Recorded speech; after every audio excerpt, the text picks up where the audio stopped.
das taças chegarem, lembrando que esse momento terminou 3 anos e meio da grande tribulação, nós estamos indo agora para o final. Esse finalzinho, apesar de toda a destruição que a gente já viu em Apocalipse, capítulo 8, sobre a abertura dos selos, todo o desenvolvimento do anticristo, o arranjo político que ele vai fazer em toda a Terra, agora nós vemos uma mudança no governo do anticristo, porque ele teve uma doença, um atentado, e esse atentado aí acaba gerando uma ação do falso profeta e aí traz adoração à imagem que é construída do anticristo. Bem narcisista e egocêntrico aí, né? Esse indivíduo. O verso 1 diz assim, ó, vi que um mar de vidro mesclado de fogo e os vencedores da besta da sua ele. Vi outros vindo no céu, outro sinal grande e admirado, 7 anjos, tendo 7 últimos flagelos, pois esse se consumou a cólera de Deus. Aí o verso 2. Então, João vê no céu lá que 7 anjos deveriam sair e soltar aí alguns flagelos para terminar a obra de Deus de uma vez por todas. Vi como que o mar de vidro mesclado de fogo e os vencedores da besta, da sua imagem e do número do seu nome, que se achava em pé no mar de vidro, tendo harpas de Deus. Né? Então, aí eu tenho alguns mártires que venceram o anticristo, que venceram o falso profeta, né? E, e tem um nome escrito no livro da vida. E aí entoava um cântico de Moisés, servo de Deus, e o cântico do Cordeiro. Grandes e admiráveis são as tuas obras, Senhor Todo-Poderoso. É tão bonito porque aí você vê que várias pessoas, eu tenho talvez 144 mil aí que muitos vão virar mártires, não todos também, porque infelizmente o anticristo vai ter essa autoridade de perseguir. A gente já leu vários textos durante a grande tribulação, muitos cristãos vão morrer, assim como foi durante o Império Romano, o surgimento da igreja primitiva. Juntos e verdadeiros são os teus caminhos, ó Rei das nações, quem não temerá e não glorificará o teu nome, ó Senhor, pois tu és santo, pois isso todas as nações virão e adorarão diante de ti, porque os seus atos de justiça se fizeram manifestos. O testemunho é a maior coisa que nós temos na vida como cristão, o nosso testemunho. Ele vai além de palavras, vai além daquilo que a gente conhece a nível teórico. O testemunho é algo que nos revela não só o amor de Deus por nós, mas o nosso amor por Deus. Continuando aí, o verso 15 ainda, aí tirando essa visão de João, que ele vê, né, os vencedores do anticristo, que são mártires, que foram para o céu. Quando chega no verso 5 aí tem essa questão dos flagelos.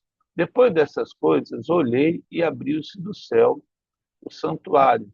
Né? Só o verso. Vamos ler Josué 22:5, só para o verso 3 lá, eu anotei aqui, Josué 22, verso 5. O verso 5, ele diz assim, ó, tende cuidado, porém, de guardar com diligência o mandamento e a lei de Moisés, servo do Senhor vos ordenou, que ameis o Senhor vosso Deus e andei em todos os seus caminhos. Guardeis os seus mandamentos e vos acheguei a ele, e os sirvais de todo o vosso coração e de toda a vossa alma.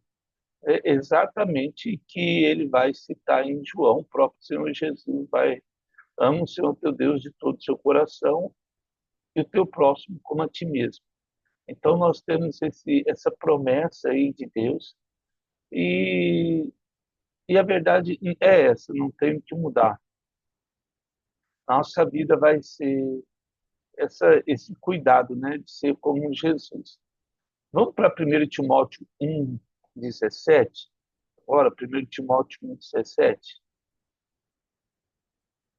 1 Timóteo 1:17.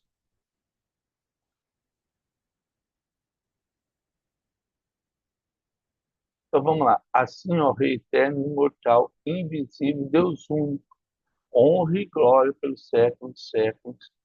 Amém. É o cântico aí de Moisés, o cântico que a gente acabou de ler. Então vamos lá. Voltando ao Apocalipse, capítulo 15, o verso 5 agora. Então vamos lá. Depois dessas coisas, olhei, abriu-se no céu o santuário do tabernáculo do testemunho. Então ele olha o céu lá e aí tem uma abertura, né? O santuário de Deus, assim como Isaías 6 vai ter a visão, ali João tem essa visão.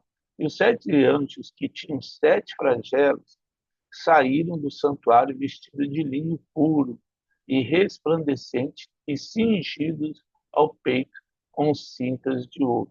Então, Efésios capítulo 6 vai falar ali da armadura espiritual, né? Cingidos com o cinturão da verdade, a couraça da justiça, né? O escudo da fé, o capacete da salvação, as sandálias do evangelho da paz e a espada, que é a palavra de Deus.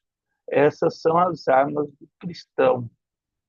As armas do cristão é bem legal porque não está relacionada a algo material, mas sim espiritual. É algo que nos faz depender de Deus e não depender de nós.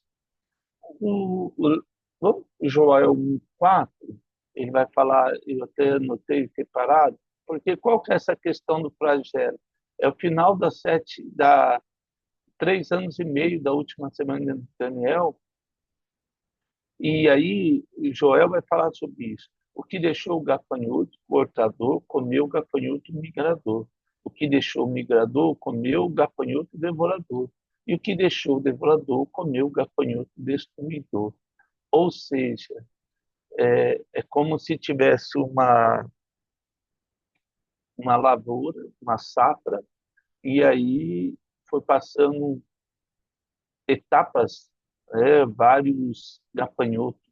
Então veio o cortador, depois veio o migrador, depois veio o devorador. E aí destruiu tudo. Então, assim, a última semana de Daniel, a, a metade para o final da última semana de Daniel, né, a segunda parte da última semana de Daniel, é como se fosse Joel falando aí. Não vai sobrar nada, nada. Aliás, vai sobrar, a gente vai ver, mas pouquíssimo. Voltando lá, Apocalipse 15, o verso 6 agora, Apocalipse 15, 6.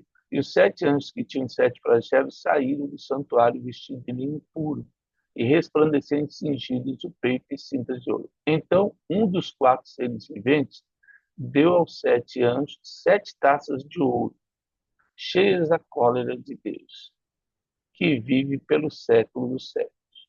O verso 8, aí ele continua aí, né? A, o santuário se encheu de fumaça procedente da glória de Deus e do seu poder. E ninguém podia penetrar no santuário enquanto não se cumprissem os 7 flagelos dos 7 anos.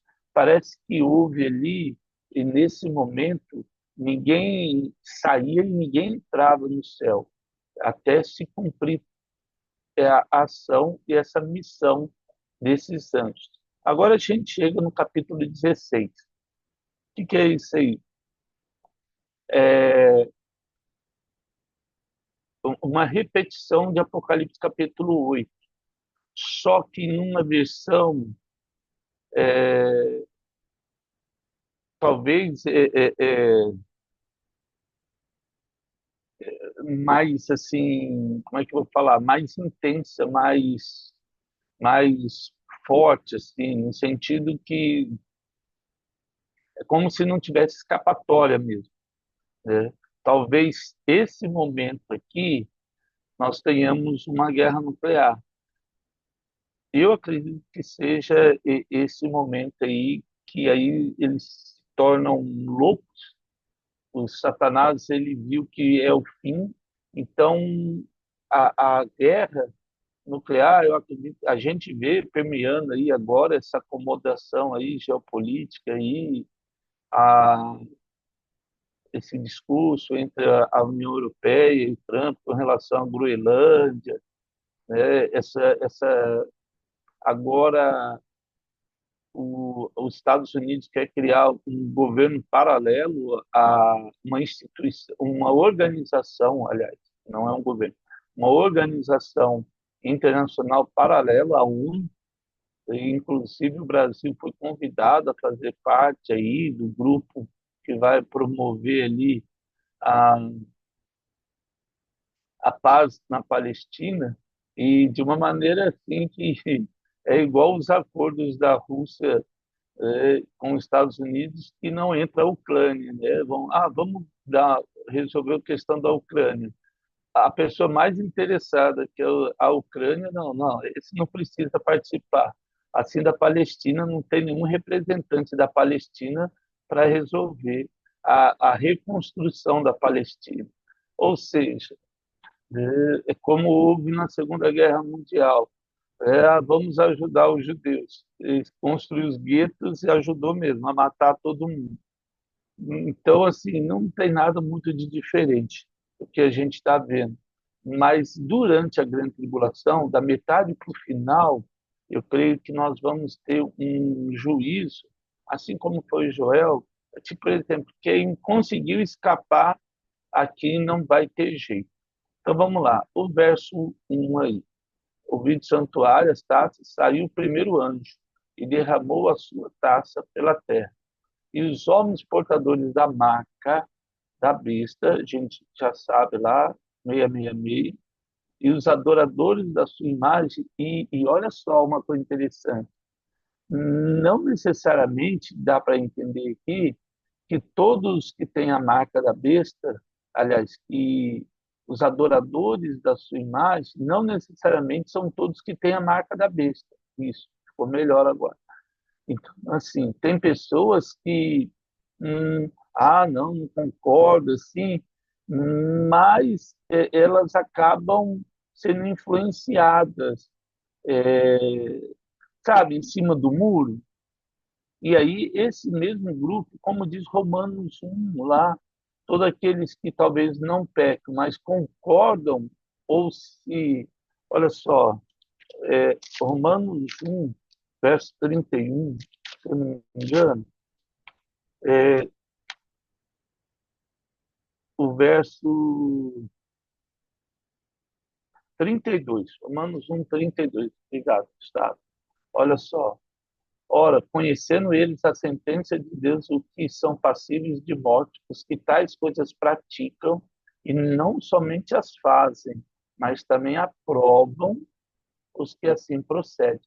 É assim, o fato de eu concordar com o engano, com o pecado, também me coloca na mesma situação daqueles que praticam determinados pecados.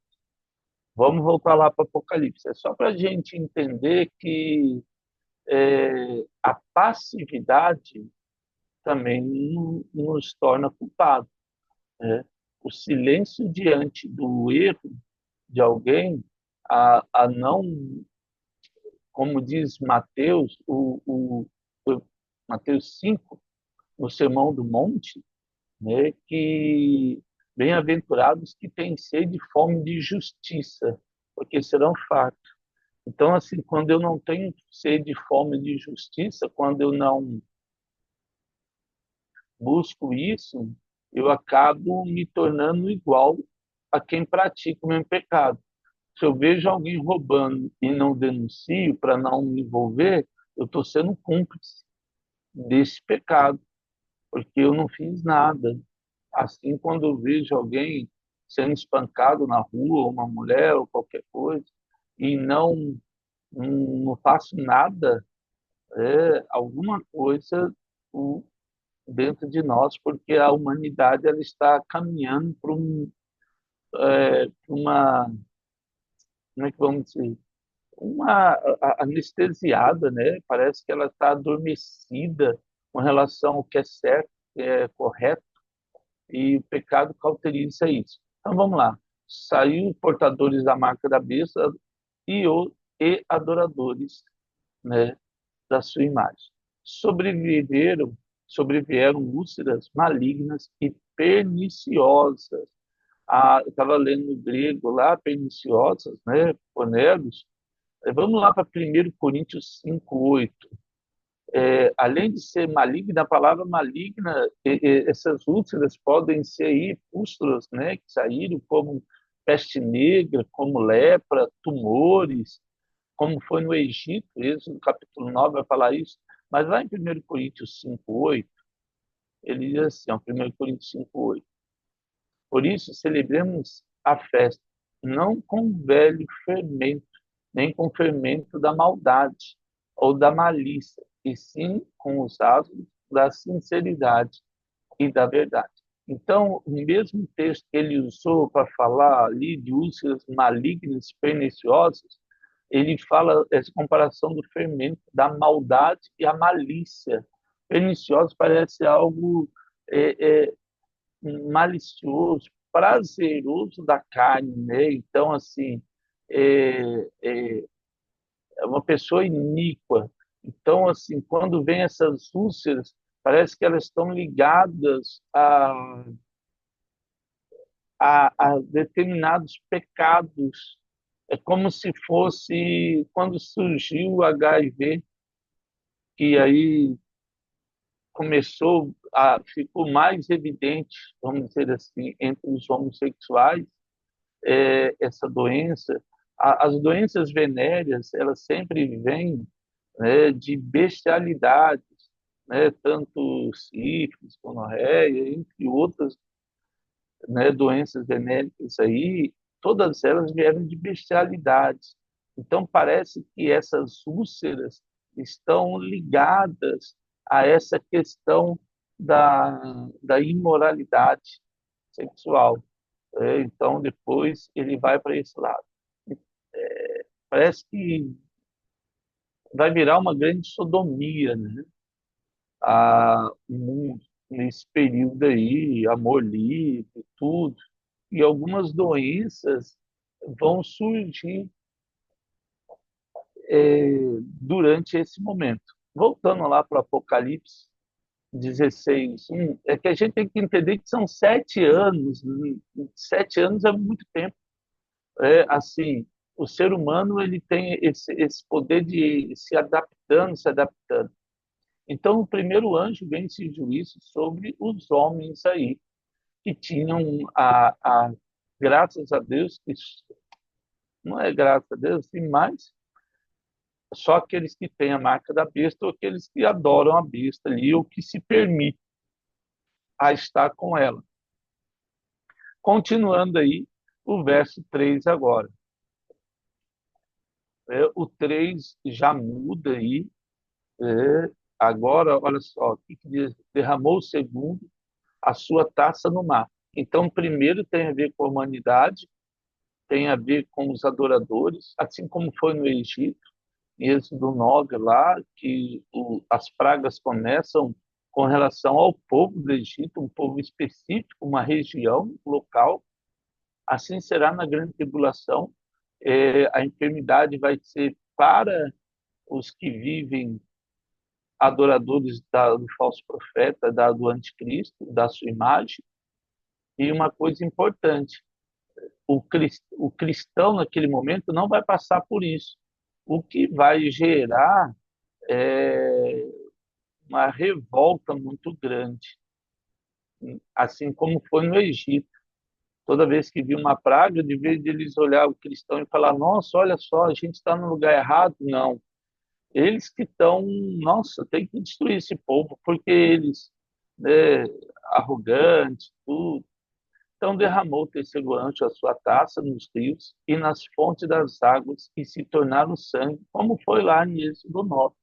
Então ouviu o anjo das águas dizendo, olha só que legal, então ouviu o anjo das águas dizendo, lembra quando Jesus andou pelas águas? A mitologia, elas surgem porque existe alguma coisa que eles veem. Então, quando você vê a mitologia grega lá, Poseidon, o deus do mar ali, Netuno, das águas, cada país tem lá a sua mitologia, né? Os nórdicos têm lá o Thor, tantos outros, e os gregos, romanos,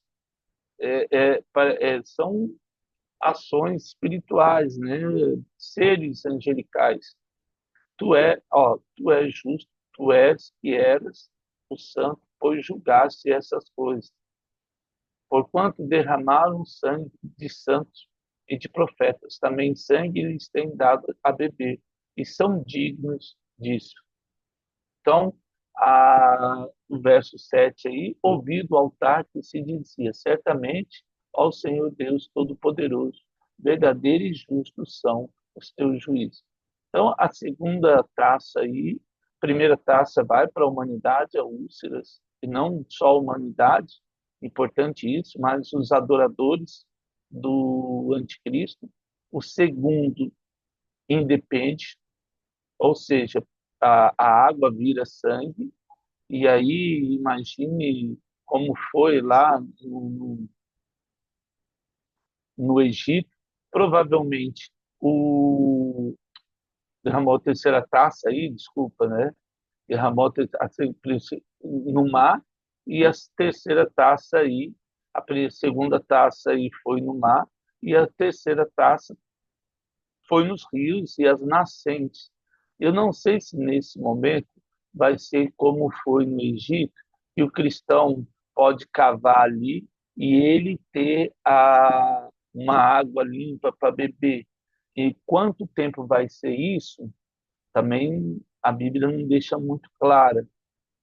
Não sabe se é até o restante agora do final da última semana de Daniel, os 3 anos e meio que falta, ou não tem a data exata ali para dizer, olha, esses eventos eles vão ser na última metade da última semana de Daniel. Então o quarto anjo derramou a sua taça sobre o sol e foi-lhe dado queimar os homens como fogo. Com efeito, os homens se queimaram com intenso calor e blasfemaram o nome de Deus, que tem autoridade sobre esses flagelos, e nem se arrependeram para darem glória. Nesse momento aqui, eu não sei se é algo sobre o sol aí, que foi lhe dado queimar os homens, vai ter um aumento excedente aí da temperatura, provavelmente ou é consequência esses flagelos de uma guerra atômica e uma guerra nuclear, porque se uma bomba atômica cai no oceano, é, na Terra, contamina tudo, e então assim, ou é literal mesmo, o negócio vai na natureza aí, independente da ação do homem. Difícil saber, o fato é que vai estar tudo contaminado e vai ter um calor excedente, então de uma guerra nuclear se explode aí, o calor é insuportável, muitas pessoas morrem, sem falar que depois a terra toda destruída, a vegetação destruída, a mudança climática é acelerada no nível hard, né? Algo fora do comum. Mas, como nós falamos, ninguém vai com Deus pela dor, porque se fosse, olha só, então, blasfemar o nome de Deus, quem tem autoridade sobre esses flagelos, lógico, Deus, né? E nem se arrependeram para darem glória a Deus. A dor não leva ninguém ao arrependimento. O amor de Deus nos constrange a nos arrepender. O verso 10, continuando aí. Aí houve uma escuridão, né? Derramou a quinta taça aí sobre o trono da besta, e aí o trono a gente sabe que está lá em Jerusalém, vai estar em Jerusalém, não está, vai estar em Jerusalém. Então, esse arranjo político que o Trump está fazendo agora, de chamar lá alguns países para fazer parte desse conselho aí de paz aí, né, sobre a reorganização da Palestina, sei não, hein? É, tá bem próximo aí. Interessante, porque se a gente lê a palavra de Deus, não é possível que a gente não enxergue essas mudanças e esse preparo todo, sabendo que o negócio ali, essa guerra da Palestina, talvez não seja porque a gente não sabe o dia nem a hora que Jesus vai voltar, mas ela está bem favorecendo aí a volta de Jesus, vamos dizer assim. Que Deus nos ajude a estar atento agora nesses últimos momentos, últimos segundos de vida, eu acredito, sobre a terra, e aí possamos viver eternamente no céu. Derramou o quinto anjo a sua taça sobre o trono da besta, que vai estar em Jerusalém, cujo reino se tornou em trevas, e os homens remordiam a língua por causa da dor que sentiam. Interessante isso aqui. Essa questão da escuridão e blasfemar aí novamente, assim como foi no Egito, o nome de Deus do céu por causa da angústia, das úlceras que sofriam e não se arrependeram das suas obras. Olha só, então parece que a questão das úlceras, ela está demorando aí. É algo que apareceu no corpo. Naamã, lembro muito de Naamã, que ele usava todo aquele aparato de arma lá, mas ele tinha uma lepra por baixo das roupas. Deus curou ele quando ele tirou todo o aparato dele humano. Mas aí ó, a gente vê que é, em estado de depressão, uma angústia fora do comum, que a humanidade vai sentir aí, porque vai sentir a falta de Deus. A verdade é essa, a falta de Deus aqui. Aí ele continuando aí, todos esses textos a gente já trabalhou um pouquinho lá em Apocalipse 8, por isso que a gente, ó, o verso 12 agora, continuando, só para a gente tentar aí caminhar. Derramou o cesto a sua taça sobre o grande rio Eufrates, cujas águas secaram, para que se preparasse o caminho dos reis, que vem do lado do nascimento do sol. Agora aqui uma coisa importante, nós chegamos aí perto de uma grande batalha aí. Então ele já vem preparando para essa batalha aí, a, que é a batalha do Armagedon. Não sei se dá para a gente falar dela agora, porque daí tem algumas coisas que seria importante falar, né? E alguns textos para ler. Mas amém. Amanhã a gente continua aí do verso 12 em diante, que essa é a batalha aí do Armagedon, que já começa aí, e a gente termina esse tema aí. Amém. O importante é a gente saber que a igreja vai ser arrebatada, que as pessoas precisam ouvir o amor de Jesus agora, que o tempo está muito breve. Eu vejo assim essa acomodação política e geopolítica e o Brasil também vai ter um papel nesse momento, assim como os Estados Unidos e a Europa de certa forma, que a gente já falou isso aí, questão do anticristo, e a questão da China e da Rússia também, Gog e Magog ali, a região. Né? Então a gente sabe que alguns países vão estar lá. Lembrando que eu preciso ali, né, de três chifres ali e um vai se levantar, vai tirar os outros dois da jogada ali, como nós vimos. Então, assim, Não sei qual que vai ser o arranjo político agora, a gente vai vendo aí quais países vão se alinhar para governar o mundo de tal maneira aí que eles possam surgir aí o anticristo no meio de um que ninguém imaginava. Não sei o que vai ser, eu sei que está perto, né? E não tem a ver com o anticristo, não é ser anticristo, não importa de onde que ele vem. Então a gente tem que pregar de Jesus, a verdade é essa. Chegamos num ponto agora que o cristão tem que parar de brigar com as armas do diabo. Nunca pôde, principalmente agora. E a gente começar a lutar mesmo com o joelho no chão mesmo e entender que o testemunho é melhor do que as palavras. Ó Pai, eu quero agradecer por esse dia, que o Espírito Santo, ó Deus, o Teu Espírito Santo, nos constrange, ó Deus, a andar os Teus caminhos, a falar da Tua verdade e a seguir os Teus mandamentos. Livre-nos da consciência dos olhos, livre a nossa boca de pecar contra ti, nossos ouvidos de andar no caminho mau. Livra-nos, ó Deus, do escarnecedor, do mentiroso, livra-nos de pecar. Tem misericórdia de nós. E perdoa-nos, Senhor, as nossas falhas. Mostra-nos o caminho da verdade, do juízo e da justiça, para trilharmos o teu caminho. Aqui pedimos o nome de Jesus. Amém. Que Deus nos abençoe a todos. Nós obrigado pela honra de estarmos juntos aí no nome de Jesus.